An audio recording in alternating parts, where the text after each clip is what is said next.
दोस्तों आज हम जानेंगे सिंधु नदी तंत्र के बारे में। सिंधु नदी तंत्र से संबंधित सभी प्रमुख स्थानों के बारे में भी हम जानेंगे। तो दोस्तों सबसे पहले हम प्रमुख नदी सिंधु नदी के बारे में देखते हैं। सिंधु नदी का उद्गम तिब्बत में मानसरोवर झील के पास तोखर्चु ग्लेशियर से होता है। यहाँ से उत्तर पश्चिम की ओर प्रवाहित होते हुए भारत के केंद्र शासित प्रदेश लद्दाख में प्रवेश करती है और लद्दाख में इसके दक्षिण में प्रवाहित होते हुए आगे बढ़ती है। आगे चलकर लद्दाख की राजधानी ये है, इसी नदी के राइट साइड में बसा हुआ है, जो भारत का सबसे शुष्क स्थान है। यहाँ सिंधु नदी के दक्षिण में जास का रेंज है। लद्दाख पर्वत श्रेणी के उत्तर में सियोग नदी सिंधु नदी के समांतर बहते हुए बल्तिस्तान में जाकर सिंधु नदी से मिलती है, जहाँ पर लद्दाख लैंड भी समाप्त हो जाती है। फिर यह नदी काराकोरम रेंज के दक्षिण में प्रवाहित होते हुए आगे जाकर पाकिस्तान में प्रवेश करती है। पाकिस्तान में भूटान फोरम के बाद सिंधु की प्रमुख सहायक नदी चेनाब नदी कमती है। इसके बाद दक्षिण की ओर प्रवाहित होती हुई सिंधु नदी अरब सागर में अपना पूर्ण तो अलम सिंधु नदी की सहायक नदियों को देखते हैं। तो सबसे पहले हम बात करेंगे नीला नदी की। दोस्तों झेलम नदी का उद्गम केंद्र शासित प्रदेश जम्मू एंड कश्मीर में वेरी नदी यहाँ से उत्तर पश्चिम की ओर प्रवाहित होती है। यहाँ पर जम्मू एंड कश्मीर की समग्र इसी नदी के किनारे पर मुख्य है। श्रीनगर से थोड़ा आगे चलकर इस नदी पर भूला झील में स्थित है। पूरे भारत की सबसे बड़ी मीठे पानी की नीर है। यहाँ से आगे चलकर यह नदी पाकिस्तान की सीमा बनाते हुए मंगला के पास पाकिस्तान में प्रवेश कर पाकिस्तान में यह नदी चेनाब नदी से ज्यादा नहीं आती। अब हम चेनाब नदी को देखते हैं।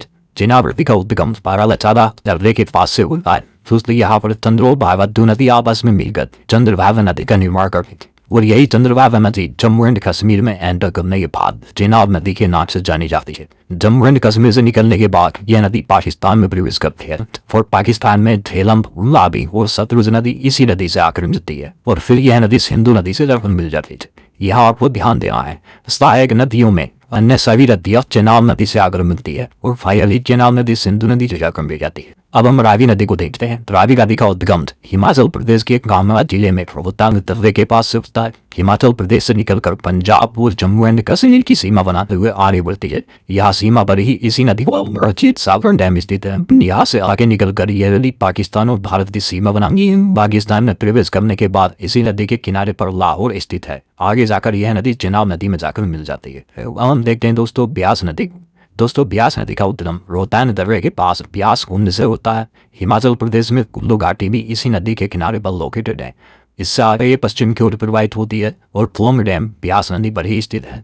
पंजाब में प्रवेश करने के बाद हरी के नामक स्थान पर यह सतलुज नदी से मिल जाती है। दोस्तों अब हम देखते हैं सतलुज नदी को। सतलुज नदी का उद्गम सिंधु नदी के स्रोत से लगभग 80 किलोमीटर दूर मानसरोवर झील के पास मागस्ताल झील से होता है। वह हिमाचल प्रदेश में सिद्धगिरा दर्रे से प्रवेश करती है। हिमाचल प्रदेश में ही किस नदी पर नाथपाजा डैम स्थित है। यहाँ से पश्चिम दिशा में आगे बढ़ते हुए पंजाब में प्रवेश करने से ठीक पहले सीमा के पास ही डैम स्थित है। यह डैम साधन झील को भी गिनेट करता है और पंजाब में प्रवेश करते ही भावर डैम से बढ़ी नावर डैम स्थित है।